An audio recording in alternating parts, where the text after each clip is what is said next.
think most leaders don't know that they're leaders until they are. The really good ones. Because to be a leader, you need to be recognized by your community as being someone who can help them. And so to become an effective leader, you have to be a part of that community. What does the community need? And of course, what is that community? And that doesn't make a difference whether it is a business, a faith community, a country, or even a people. القيادة هي قدرة الشخص على التأثير اجتماعياً على الفريق المتواجد معه، وبالتالي تعتبر في هذا السياق هي المحفز الأساسي لفريق العمل من حيث تقسيم المهارات وتقسيم أيضاً المهام الموجودة للفريق من أجل الحصول على أفضل النتائج الممكنة. A great leadership team is therefore diverse. It represents people of different abilities, different backgrounds, different experiences, different levels of education. All the different ways in which you are part of a community should be represented in your leadership team in some way, so that the people who are being led and who have to work with you to realize the full potential of a community recognize themselves in that leadership team. يعتبر القائد بشكل أساسي هو ذلك الشخص الذي يمتلك القدرات والمهارات التي تبنى على الإبداع وعلى الابتكار، التي تمهد أيضاً لقيادة الفريق وقيادة المؤسسات بشكل جداً فعال.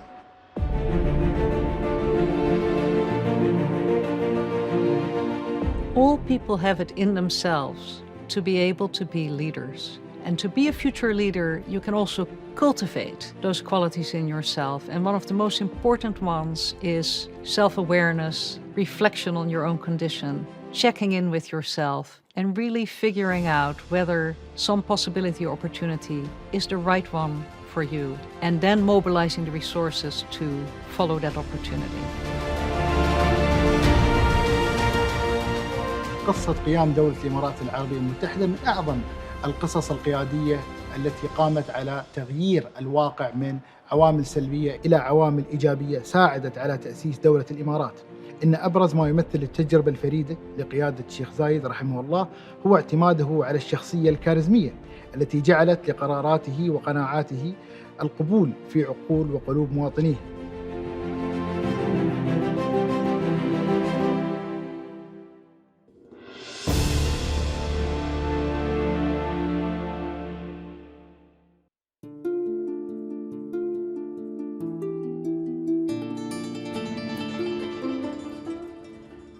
بسم الله الرحمن الرحيم. الفريق اسمه الشيخ سيف بن زايد آل نهيان، نائب رئيس مجلس الوزراء وزير الداخلية. سمو الشيوخ، أصحاب المعالي والسعادة، الضيوف الكرام، السلام عليكم ورحمة الله وبركاته. اسمحوا لي بداية بالتعريف عن نفسي. خالد ماي درميثي، مدير تطوير استراتيجية التعليم في ديوان الرئاسة. إنه لشرف لي اليوم أن أتولى مهمة إدارة الحوار في هذا المجلس الذي نقش رؤى ونشر دروساً وقصص نجاحات، واستفاض علماً اقتداءً باسم بانيه صاحب السمو الشيخ محمد بن زايد آل نهيان. هذا المجلس الذي جمع العقول وقدم الحلول، وها هنا اليوم نحن نجتمع فيه ونرحب بضيف جديد لهذا المجلس الكريم. من أقوال سيدي صاحب السمو رئيس الدولة حفظه الله: سر نجاح أداء أي مؤسسة هو العمل بروح الفريق الواحد والانسجام بين أعضائه. الحضور الكريم، نرحب اليوم بالسيد ستيف كوكرم الذي شارك في تأليف عدة كتب، منها كتاب The 100X Leader وكتاب 5 Gears، وأحد مؤسسي شركة جاينت، شركة عالمية متخصصة في القيادة والتدريب، ومتخصص في تمكين القادة وفنون إدارة الفرق وتحسين المهارات القيادية. لدى السيد ستيف كوكرم اهتمام كبير في تحسين منظومة عمل المؤسسات من خلال تمكين القادة التنفيذيين وتصميم أطر التواصل ما بين فرق العمل، وترسيخ وتفعيل مفهوم التوازن بين العمل والحياة.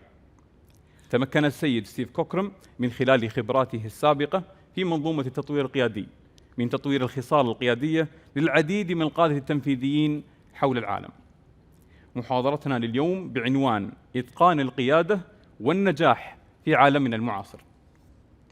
ونلفت عنايتكم إلى أن هذه المحاضرة ستكون باللغة الإنجليزية، وبإمكانكم استخدام السماعات لمتابعة الترجمة الفورية. واسمحوا لي الآن بأن أكمل حديثي باللغة الإنجليزية. Your Highnesses, Excellencies, ladies and gentlemen, it's a pleasure and an honor to welcome today yet another special guest speaker, a co-author of one of the most influential books, such as The 100X Leader and 5 Gears, and the co-founder of Giant, a global company specializing in leader transformation, Mr. Steve Cockram. He has taken into consideration the aim of unlocking the leadership potential in people by developing capacities in organizational leadership and emotional intelligence, and building better organizational cultures.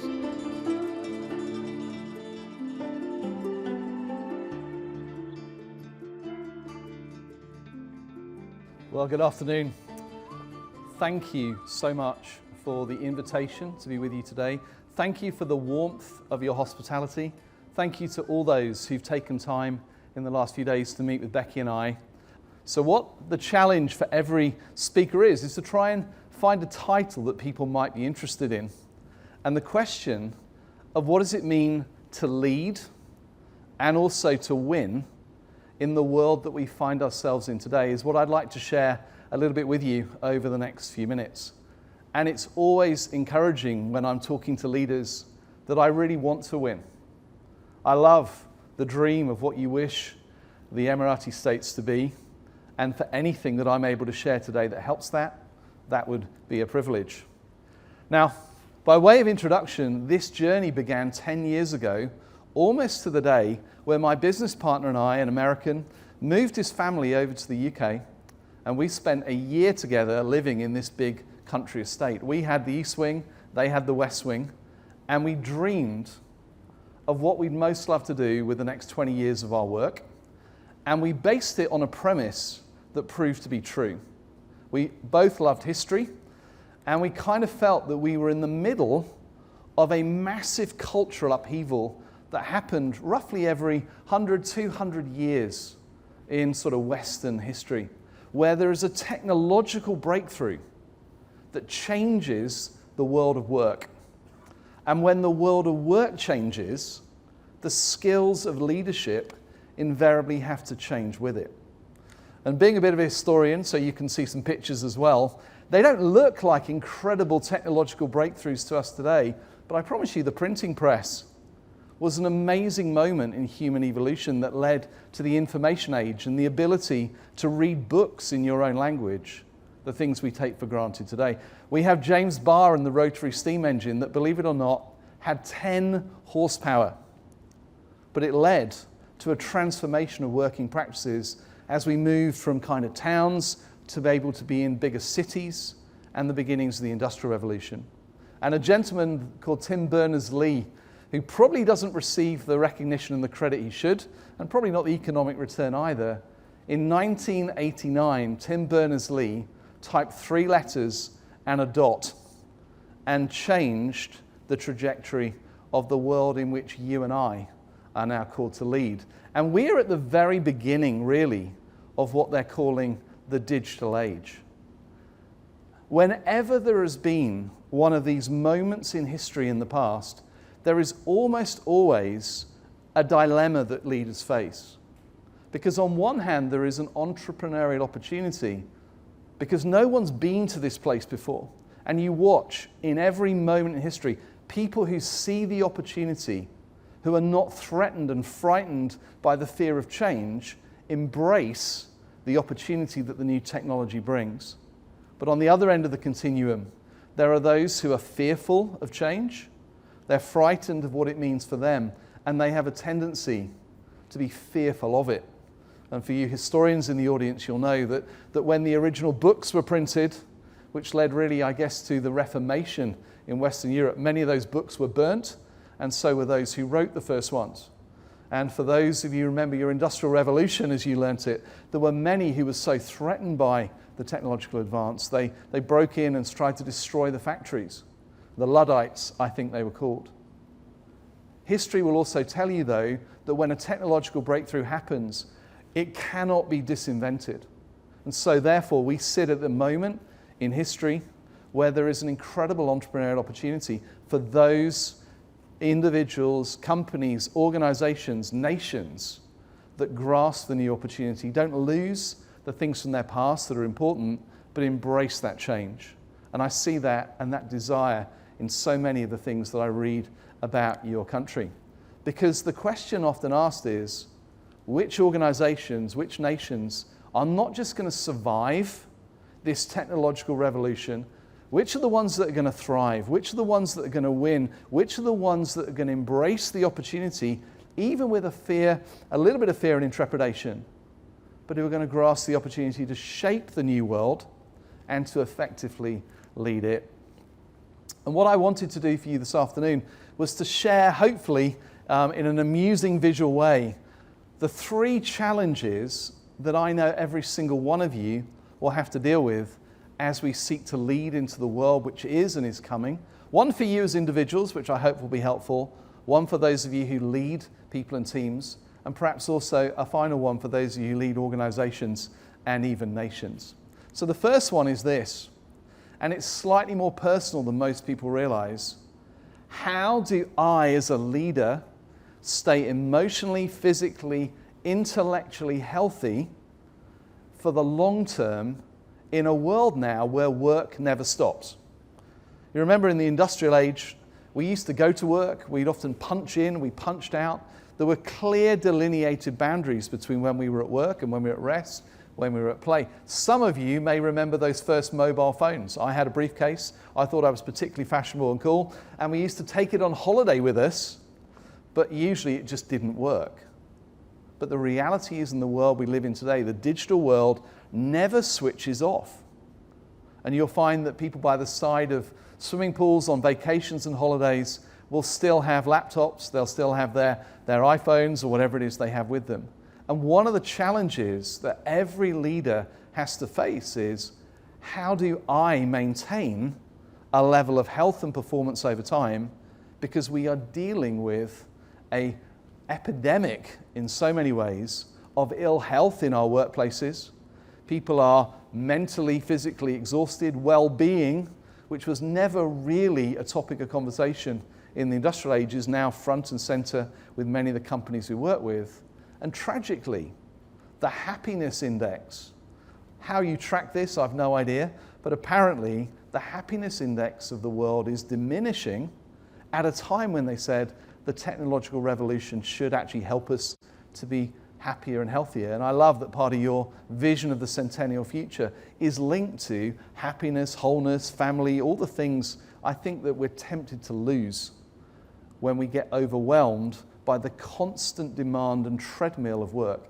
If we don't put in place rhythms and patterns, they won't happen. And we found the new world, by the way, everyone was so bombarded with information that no matter how interesting the conversation or how good the talk or how profound the book, if we couldn't capture the learning in a simple tool that an educated 13-year-old could understand, use, and teach to their friends, in the end, the moment they walked out of the lecture theatre and get bombarded with all the demands of the modern digital working life, it disappeared. So 5 Gears is a practical tool I offer to you and hope you can use. Now, most of you now have an automatic car.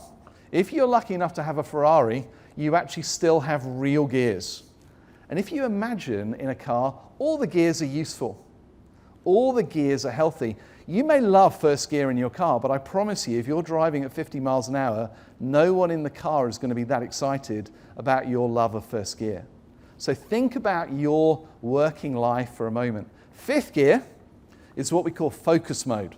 You're in the zone, maximum productivity, 0 interruptions. It's 3 o'clock and you look and go, wow, I've got so much done today and I've had no interruptions. Some of you love 5th gear. Some of you would live in 5th gear all the time if you possibly could. So think of 5th gear. Ask yourself this question: how much do I enjoy it? Do I really like 5th gear? 4th gear is what we call task mode. It's still work, it's still productivity, but it's more multitasking, spinning plates, meetings, calls, emails, writing, whatever it might be. It's more reactive than fifth gear, and it's probably where most of us spend a lot of our working day. And fourth gear, you can work hard all day, you get to the end of the day and you go, wow, I've worked hard all day, but I don't think I've really checked a lot off my list. I've tended to be reacting to what people put in front of me. So that's fourth gear. And then third gear is what we call social mode. And third gear is not a working gear. Third gear is the polite conversation you're probably going to have after this particular lecture. It's when you're meeting with friends in a social environment. It's not complete depth, but it's learning how to be appropriately socially present. We talk about learning to be interested rather than always trying to be interesting. Asking good questions, finding out about the people you're engaging with. And when somebody asks you in third gear, Steve, how are you? The answer is not a deep, penetrating insight into kind of the struggles of my depression and life. It's, I'm doing fine, how are you? But in second gear is what we call connect mode. There is no work in second gear. It's where we're actually intentionally being present with those we love most to be truly physically, intellectually, emotionally in that moment with them, where we're connecting for real. And if somebody says, Steve, how are you in second gear? I may take a deep breath and go, gosh, honestly, I'm pretty worn out. Work's a struggle at the moment. I've got elderly parents I'm looking after. My teenage daughter is a challenge. Thanks for asking. Do you see the difference between third gear, which is polite social mode, and second gear, which is more of that relational connect? And then first gear, probably the most important gear in the gearbox. The ability to recharge, to unplug, to take time to truly recreate and replenish our own batteries.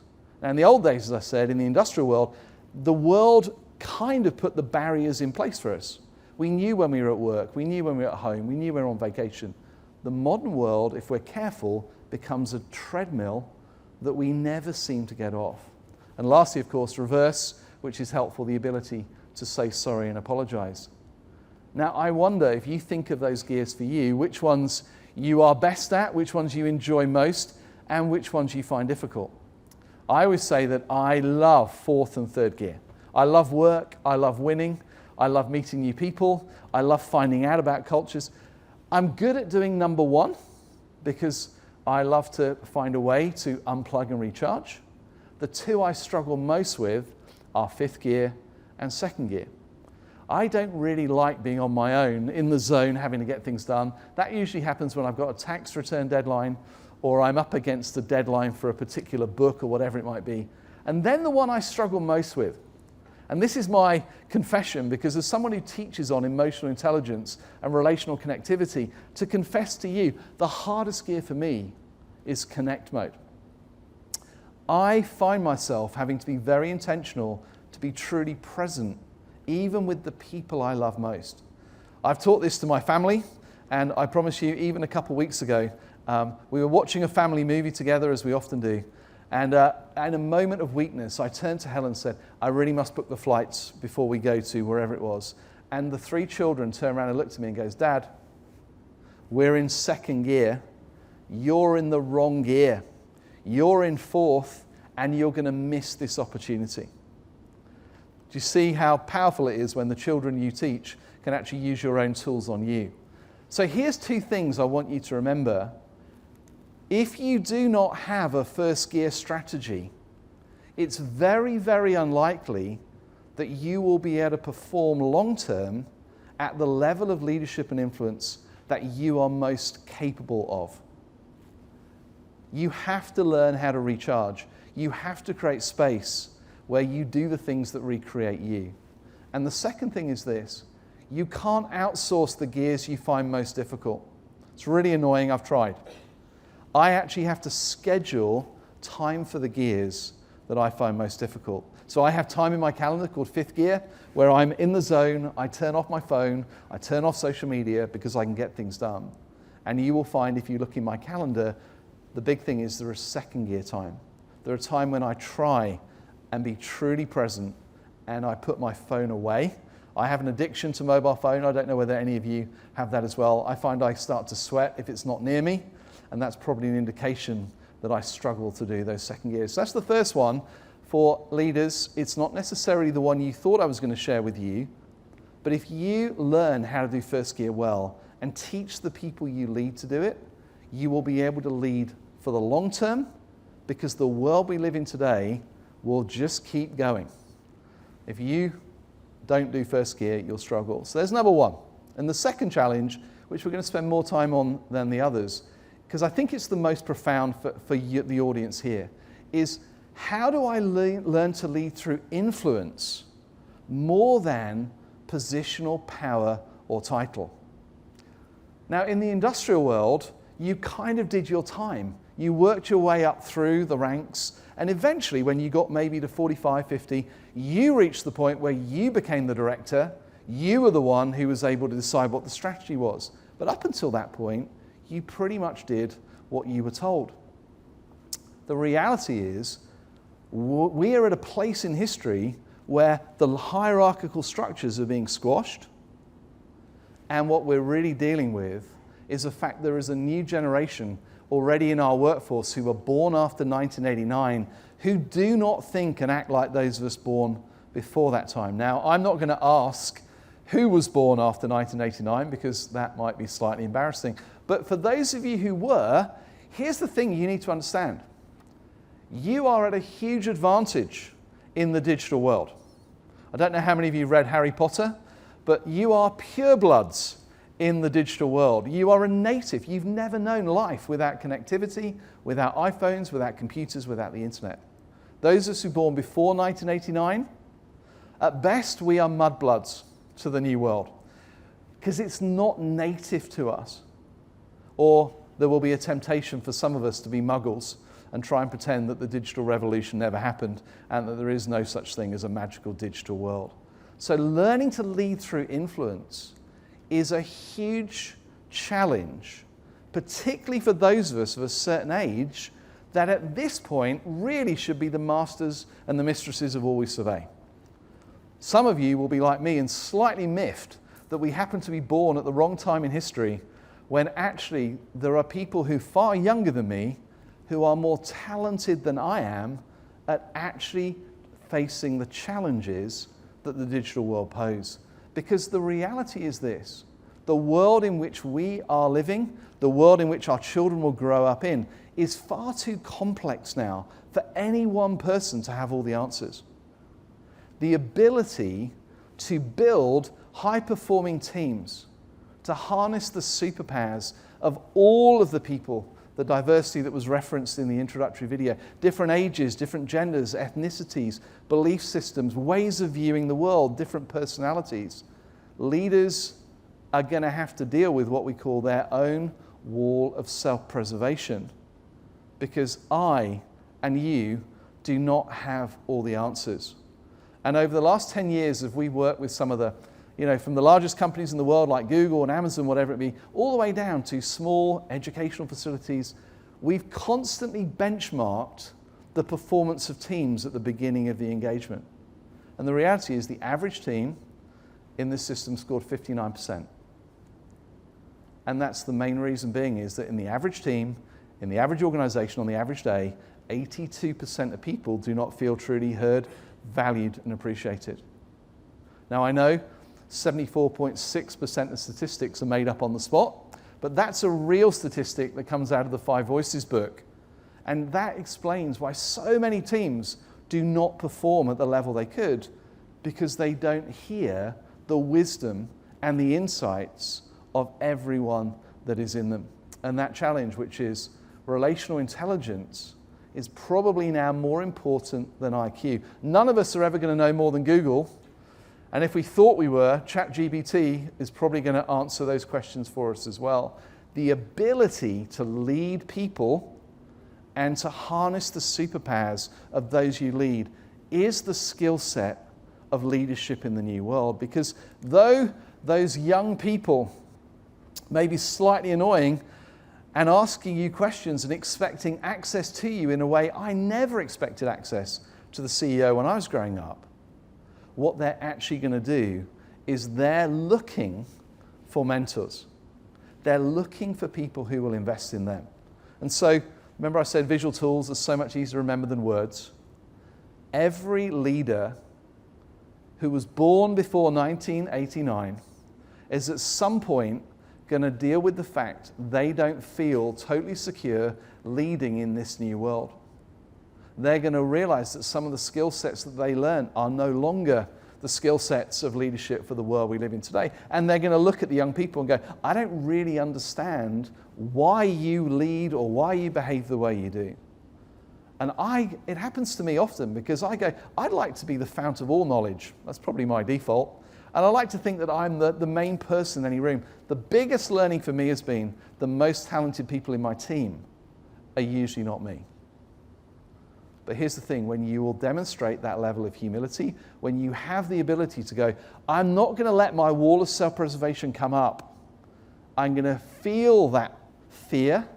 I'm going to embrace it, and I'm going to say, I'm not going to choose to go there. I always ask myself 3 questions when I feel insecure, when I wonder whether people think I'm good enough to do what I do. I go, what am I afraid of losing? What am I trying to hide? Or what am I trying to prove and to whom? And I know that whether you admit it or not, every single person here, there will be moments when we go, I don't understand this new world. I don't understand why leadership is so much more complicated than it used to be. And you'll be tempted to retreat back into what you know. But the reality is this, the technological revolution will never be reversed. We either have to learn to embrace the challenge and grow with that challenge and grow the skill sets that the new world will demand, or we will become like an oxbow lake. Doesn't matter how important you are right now, these are some of the issues that all of us will have to deal with, rather than the river running by and effectively leaving us as a relic of the past. Now I'm going to tell you a story now because you've done incredibly well, and it's hard to sit and listen at this time of the day, I know. I don't know if anyone recognizes what that mountain is. It is Mount Everest. This was part of the inspiration behind the 100X Leader book. To ask the question is, what type of leadership does the new world lead? And for any of you who understand Everest, climbing Everest is an incredible physical feat. It takes years of training, it takes years of preparation, and to stand on the top of the world and hold your hands up in the blue sky is something that very, very few people do. And we can celebrate elite climbers like this man here. But the thing that really struck Jeremy and I as we studied this was that behind every person with a photograph like that was somebody on their right called a Sherpa. Nobody will climb Mount Everest without the help of a skilled guide.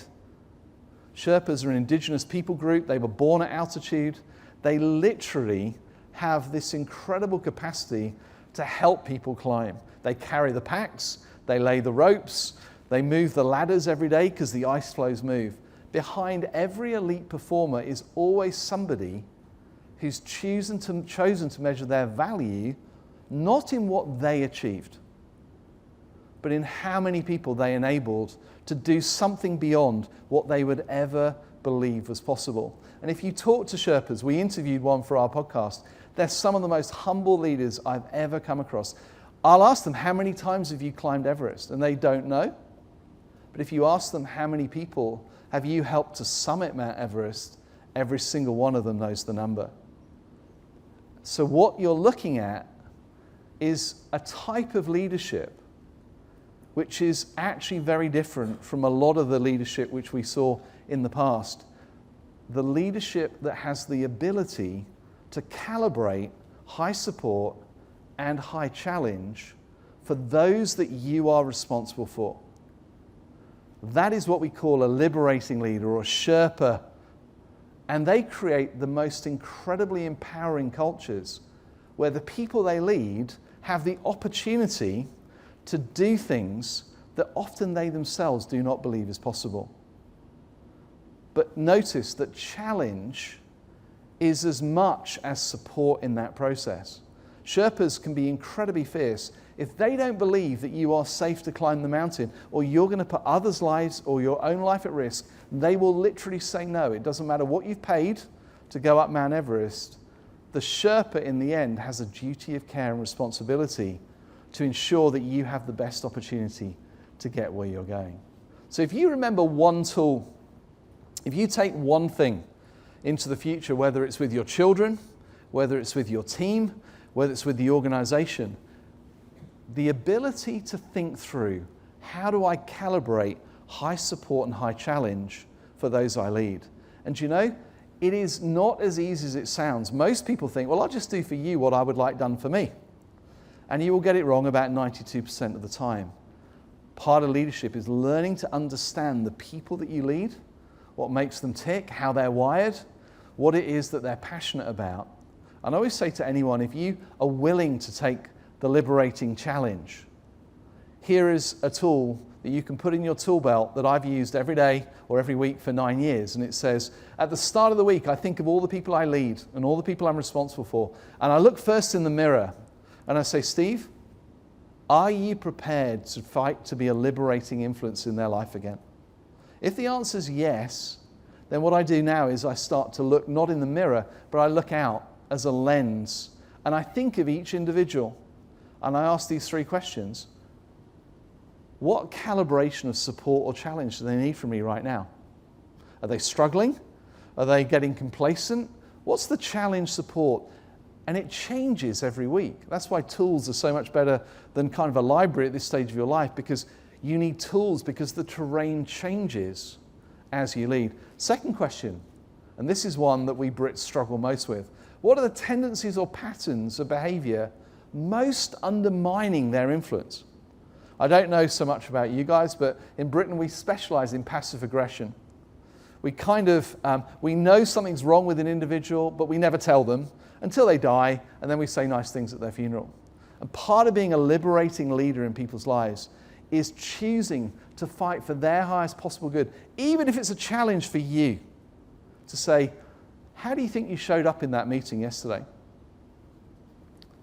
Are you aware of how you came across to those present? You're always late. You always are too opinionated. You never bring your opinion forward. Whatever it might be, the liberating leader or the Sherpa is always fighting for the highest possible good. And every person I lead, they know exactly what we're working on because we work on one at a time. If somebody rolled out a list and said, Steve, here's 48 tendencies that are undermining your influence, it would be crushing. It's too heavy to bear. But to have one thing at a time and to know that I've got a leader who's willing to work with me on that is huge. And then how do I help them get to the next level? How do I know enough about each person I lead to know what they have hope and dream for their life? In the digital world, it's unlikely they're going to work for you for 40 years, retire with the carriage clock and the pension. Most of them will stay for a few years. But in the world we live in today, your reputation and your influence goes with them, because in the digital world, what they leave on glass doors and what they leave on social media and what they say about you is the biggest brand ambassador as many ways for what you do. So there's a second one for you and a little challenge. When you look in the mirror right now, all the tools are mirrors. How good are you as a Sherpa? So the first question is, how good are you at doing your job? How good are you as a climber? The things you usually get paid for and valued for. Stand on the mountain, put your hands up. How good are you at doing what you do? We're all called to be excellent at what we do. It's part of the challenge of growth. But interestingly, how good are we at leading others? How good are we at creating the environments where others thrive around us? The industrial world would have happily taken a 10-2. The digital world and the world we live in today, probably someone who is a 7-8 is more valuable to the organization, because if you're someone who's able to develop and grow leadership around you, you will leave a generational legacy. I often say, if you want a real challenge, for those of you who are already doing this and good at it, I ask myself, 100x to the power what in my lifetime? If I was able to create generational change and the people I invested in multiplied that life into someone else, who multiplied that life into someone else, and I did it 6 times, 100x to the power 6, then I believe what we leave then is not just a great memories, we begin to leave a legacy that changes history. So here's my last point for you. Remember I said as well that there's a challenge for you as an individual, your first gear, and there's a challenge for those of us who lead people and lead teams. How do we do that well? But some of you lead organizations. Some of you even lead nations. And when people always ask, Steve, how do we build a culture that actually can attract and retain the very best talent for the long term? How do we win for the long term? How would we do that? Well, the reality is this: the world we live in today, people are able to work anywhere. We're not confined by the geography of where we were born or even where we can work. And fundamentally, the ability to build a winning culture is, I believe, both the challenge and the opportunity that many of us have the opportunity to do. And I often say again, if it can be visual, it's much easier to remember. The first thing any organization has to do is it has to learn what it does and how it does it well. If you're making students, then do it brilliantly. If you're making Coca-Cola, then make it wonderfully. If you're making whatever it is in your business or your organization, learn how to deliver your operating model. That's very rarely the challenge that most organizations deal with. The real challenge is, for the new world, how do you build a leadership culture and a leadership model that everyone is able to buy into? How do you create a common vocabulary and language for leadership that actually is something that you can identify, you can codify? Codification, particularly if you can represent it in visual form, because the world is visual now more than oral, allows people to carry with them the DNA of the type of leadership that you want to multiply. Can it be modeled? The answer is, in the new world, it has to be. There's no good telling people further down the organization the type of leaders they should be if you're not actually living that example towards them. And lastly, it has to be reinforced. The way you reward, the way you promote. If you just reward people for being really good at running the operating model, but not living your leadership model, you in the end create a toxic culture and it won't work. So whatever it is you're leading, whether it's a nation, whether it's a company, whether it's a ministry, whether it's an organization or a family, the thing I would always challenge you to do is to be intentional about the type of leadership that you believe you want to codify, model, and then reinforce. Because if everyone in the organization, even everyone in a nation, starts to use a common vocabulary and language, you'll find that, as the anthropologists tell us, that language creates culture. Language is created by vocabulary or words that come to mean the same thing at the same time in the same place with the same people group. And we found then common vocabulary expressed in visual tools creates an objective language which allows language to be defined across companies the world over, and they begin to build a leadership model that everybody wants to work for. Everyone wants to be part of a winning culture, but a liberating culture is more than do we do our job well. A liberating culture is where we model, as the senior leaders, the type of life and the type of leadership that we want others to follow. So, creating a healthy culture, you have to be intentional. And I hope that's helpful for you. I'm sure there's so much more that could be said, but the idea being of saying you have to do the work yourself. You have to be healthy emotionally, physically, and intellectually, and you have to be intentional in how you do that, particularly those of us who are addicted to work and find it very, very hard to ever switch off and be present. You have to learn to lead through influence. You have to deal with your own self-preservation and the fears, particularly for those of us of a certain age, that the new world seems alien and threatening. It's not. It can be embraced, and actually the younger generation are crying out for role models and liberating leaders who will be Sherpas to them. And lastly, you have to codify your leadership model, and you have to reinforce it. You have to model it, because in the world we live in today, people are looking for Are you living what you teach? Is there authenticity between what you say you are and what you actually do? I hope that was helpful, and I hope there's things in there you can take with you.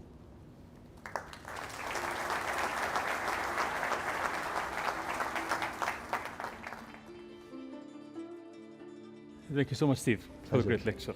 The science behind leadership in our era is becoming quite fascinating.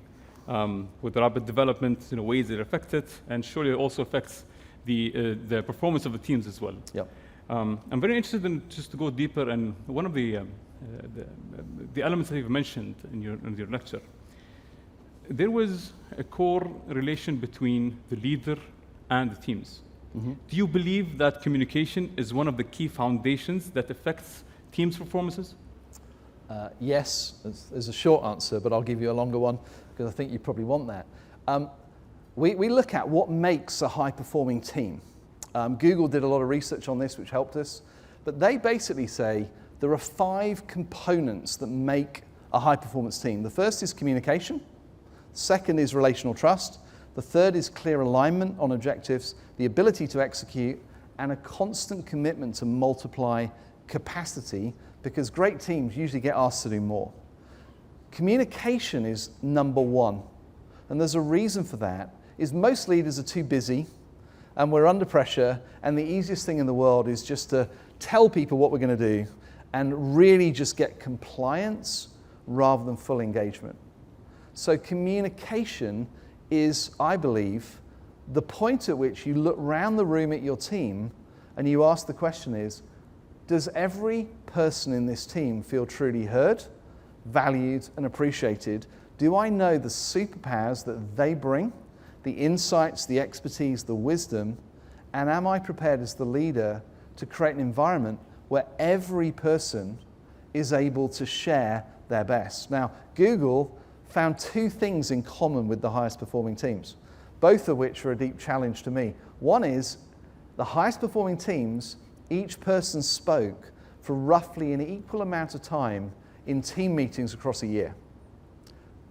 And the second was there was psychological safety, that the leader had created an environment where everyone, whatever their age, gender, ethnicity, experience, felt able to challenge any opinion put on the table, even if the person was the CEO of the company or the team leader. So if you think about it, communication learns how to harness the superpowers of each person in your team. When people feel that, relational trust grows. And when you have relational trust and healthy communication, we then are able to go to, how do we achieve the vision that we've set ourselves? How are we going to align?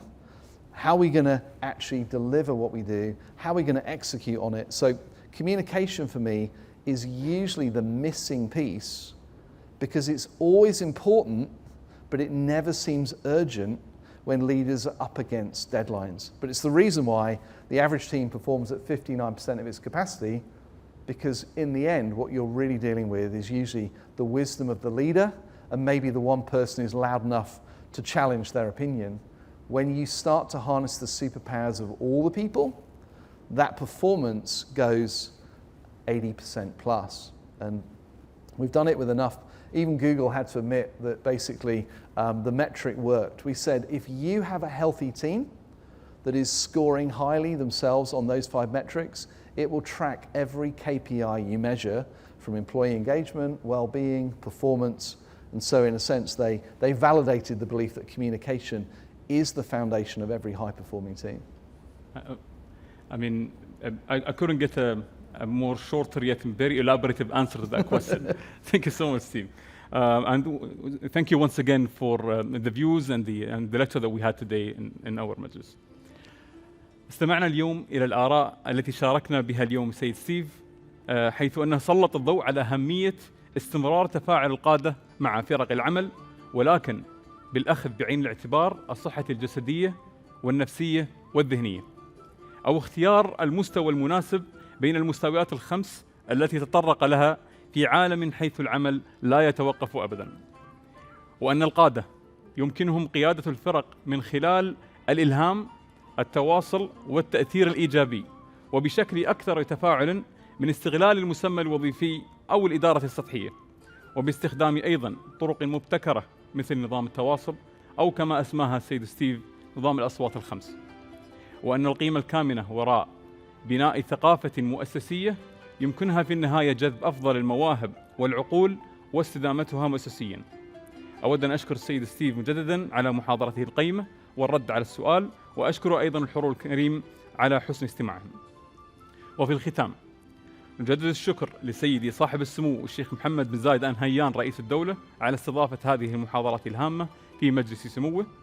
وأما الآن يشرفني أن أدعو الفريق سمو الشيخ سيف بن زايد آل نهيان للصعود إلى المنصة مع المشاركة في الفيديو لأخذ صورة جماعية.